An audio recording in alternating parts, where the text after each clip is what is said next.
Hey everyone, welcome back to the channel. Thanks for tuning in for another episode.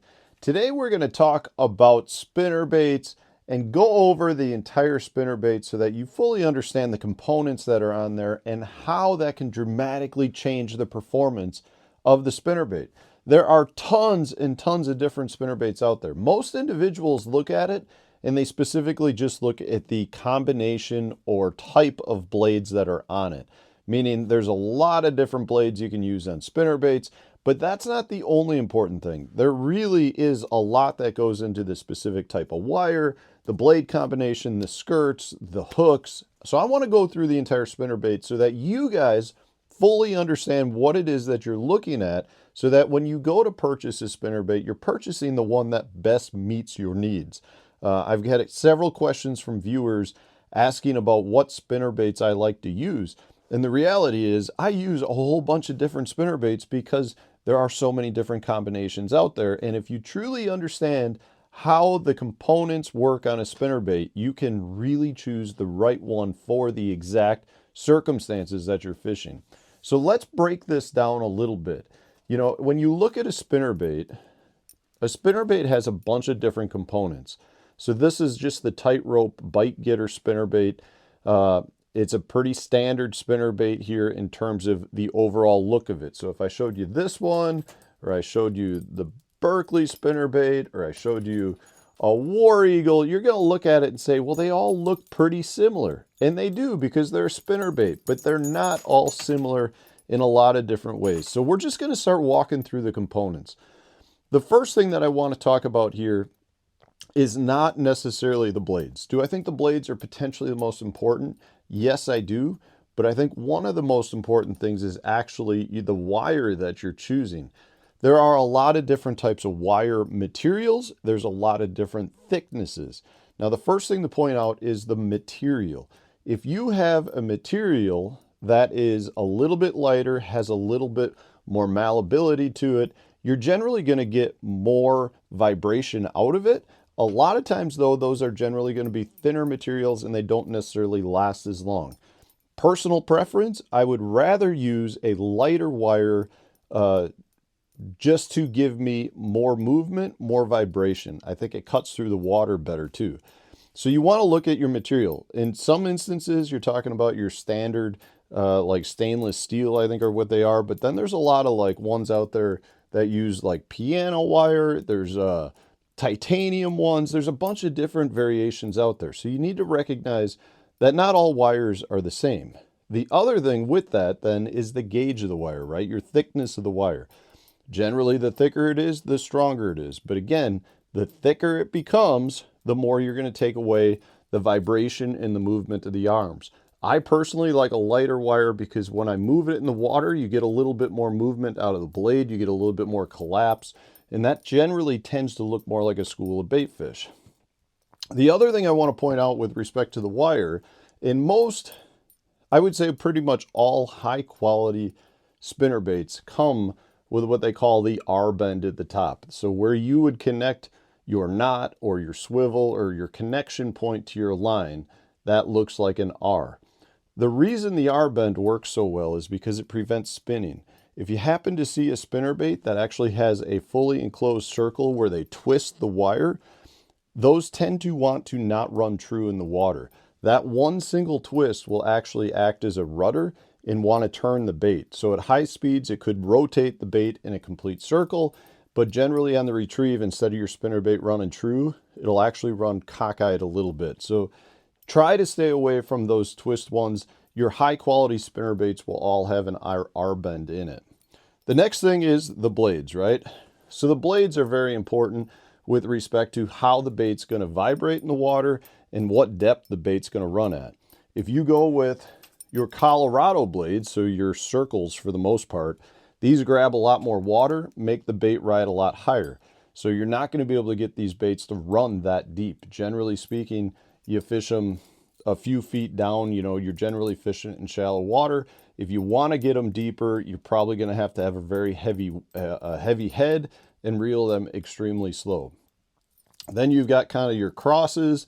This is the turtleback shell right here. This is kind of a hybrid willow leaf / Colorado. does a little of both. You get a little bit of rise out of it. You get, more of that kind of that longer profile that you get out of your standard willow blades, just like that. So a lot of times what you got to take into account is how deep do you want your bait to run? If you want it to run deeper, you may need to either go down to a single blade, you want to use willow leaf blades, or you want to downsize your blades. A lot of people don't realize how interchangeable your blades are. You really can switch them. If you want this bait to run deeper, take the willows off that come on it and downgrade a size, make them a little bit smaller. They'll run deeper because of that. The same thing goes for if you want to take a spinnerbait that has willow leaves and put some Colorados on it, you can do that as well. So your blade combinations are important. It's important for the user to understand that in some cases, the blades are going to dictate how deep your bait runs. They're going to dictate the vibration that's put off. And at the same time, you really want to take into account what water clarity and color you're using as well as the bait fish that the fish are eating at that time. In my opinion, I do better with Colorado blades when the fish are feeding more on your bluegill, and I do better with willows when the fish are feeding on shad. That's just something that I've noticed over the years. I'd love to know if you guys see that as well. So another thing then you want to take into account is your skirt. So I am a big fan of really trimming out my skirts. One thing that I really like with respect to the Berkley skirts is they're much sparser and they don't have a real thick under collar. They've really got one collar and that's it. The key there is if you're using a trailer, you want a lot of room underneath your skirt, meaning you don't want a skirt that's going to interfere with the trailer. If you have flappers or boot tails and you have a real thick skirt on, that'll actually prohibit your trailer from kicking and moving the way it should. So personally, I think a thinner skirt is generally better. So when I get a skirt that's a little bit more fuller, a lot of times what I'll do is I'll just lift the top part of the skirt and I'll actually trim out a lot of the underneath side. So there's another aspect to take into account is your skirt. Now you've also got to look at the length of your skirt. Personally, if I'm not fishing a trailer, I like a longer skirt because that longer skirt will undulate, create movement. It actually acts as a trailer in itself. If I am using a trailer, these longer skirts, like I just said, will interfere with the trailer's movement. So I'll actually trim them down to give full movement to the boot tail or whatever trailer it is that I'm using. With that, you also want to take into account the length of your hook. Now, personally, I think you're much better off going with a longer hook, meaning a further extended back hook, than using a trailer hook. So in this case, I've got a trailer hook. I actually feel like a trailer hook oftentimes can interfere with the hookups. If your trailer hook actually swings back up, it can almost curl up on itself and almost act as a weed guard. So from that standpoint, I try to stay away from trailer hooks. But one of the reasons for that is I like to choose spinner baits that have a longer shank hook. So this one really extends further back. If I compare this to the War Eagle, and I love War Eagle spinner baits, they're great spinner baits. But if I compare this, you can see, you match up the heads, you can see how much longer the Berkley one is. And the same goes for the bite getter. The bite getter hook shank is longer than the other one. So from that standpoint, I personally like to go with a longer shank hook because I feel like that gives a better strike zone for the fish. If the hook is further up and it's a shorter shank hook, I feel like the fish really has to engulf the entire bait. Generally is not a great thing for me.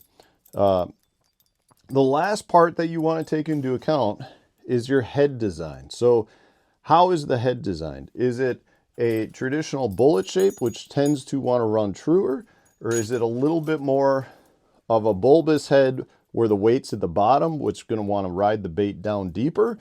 Or is it a weight that's transferred back along the shank of the hook like this, which is really going to want to increase the amount of movement, side-to-side movement in your bait, but generally prevents the bait from running at as maximum of a depth because the weight's transferred down across the bait more.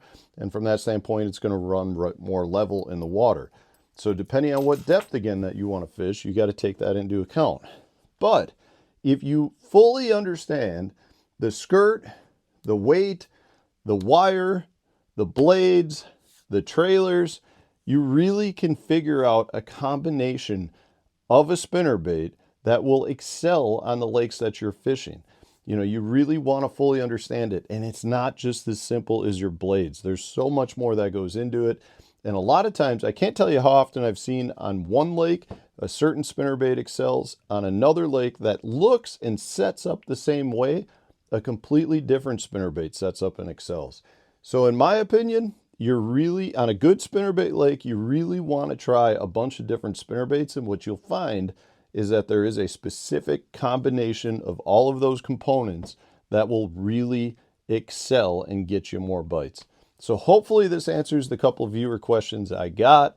If you enjoyed today's video, hit the like button, subscribe to the channel if you haven't done so already, and stay tuned. We'll have a new video coming out tomorrow.